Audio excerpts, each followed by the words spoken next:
Hello, this is Jeremy Hung from Hog's Electronics with a new video and kind of a follow-up to a previous rant or commentary video I made a few years ago during COVID about the S-band gap, and really just how a lot of equipment after about 2 gigahertz starts to get very expensive and out of reach for hobbyists. And there seems to be a tool now that definitely has disrupted that market now, or at least the fact that something in the $150 range is able to measure and generate signals up to 6 gigahertz. And that is this guy right here, the TinySA Ultra, which is quite the nice compact standalone spectrum analyzer and signal generator. And next to that is the Signal Hound BB60C real-time spectrum analyzer that goes up to 6 gigahertz, and of course retail that is above $3,000. And so obviously the BB60C can sweep a lot faster and has a lot more better demodulation tools and other things that you definitely get your money's worth out of, but definitely are things that hobbyists won't use frequently. It's more for professionals or actual like engineering work, right? Whereas this, it's a nice hobbyist tool that allows you to see if there's a signal there and at least generally what magnitude it is.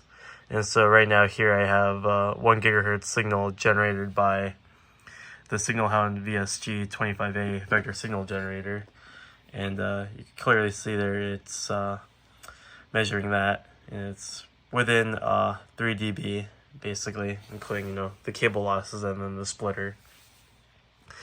So yeah, I was definitely shocked when I saw this first announced, like about a month and a half ago, and I immediately placed a pre-order through R&L Electronics, which I was surprised that they became the what looks like the sole source or primary distributor of the TinySA in the United States, or the TinySA Ultra to be exact. And yeah, I got it eventually at the beginning of this month, and I've been playing around with it. But as a user of the original TinySA, which I actually had 2 of them, one in my car and one at home, or one for basically just for travel essentially.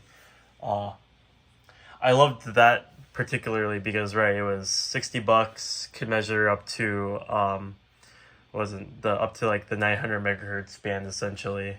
You could do quite a bit with HF, VHF, and UHF with that alone, and just making sure that, is there a signal present? What magnitude is it? And then you could generate some signals within that range to either sweep or generate a tone to test your equipment out, which is pretty convenient in the field.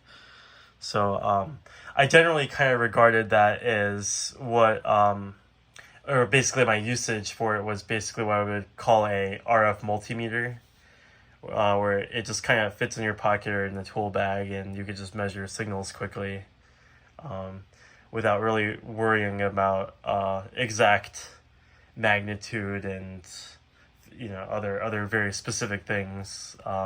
It's just like it answers the question of, is a signal there? Is it at least within the magnitude I expect? And can I test my receiver out to see if I can actually receive a signal that should be well above the noise floor? And so that was really useful. And my only complaints about the original TinySA actually were that it didn't have external or internal storage that was that large, whereas this one actually accepts a micro SD card, which is really nice because what I ended up doing a lot with the original TinySA was, if I wanted to take a screenshot, I just took it with my phone. And of course, for low probability of intercept signals that it was able to catch at times. I couldn't see it, but yeah, even just like the TinySA, the original TinySA, this even has the waterfall display and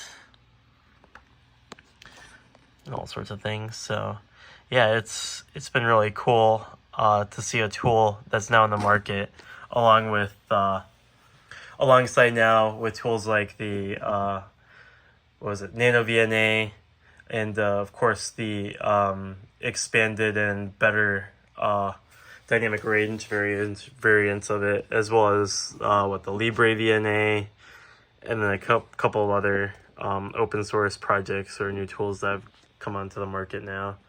But yeah, it's surprising to see, since I made that video, now the gap is either gone or has narrowed now to where you just save a few bucks over time, and now you can make up pretty much a good RF lab setup that can actually fit in your backpack essentially. So that's very promising to see. I just hope now more stuff on the upper S-band to C-band side starts to get better, because that would truly be a great time to tinker around with those frequencies, since of course right now there's lots of battles with the FCC and big telecom on spectrum loss on some of those allocations in the microwave bands. So more excuse to use those bands, of course. Better for the hobby overall. So yeah, anyways, that's my follow-up video with also a nice positive review of the TinySA Ultra, and of course another video of the Signal Hound BB60C. Anyways, thanks for watching.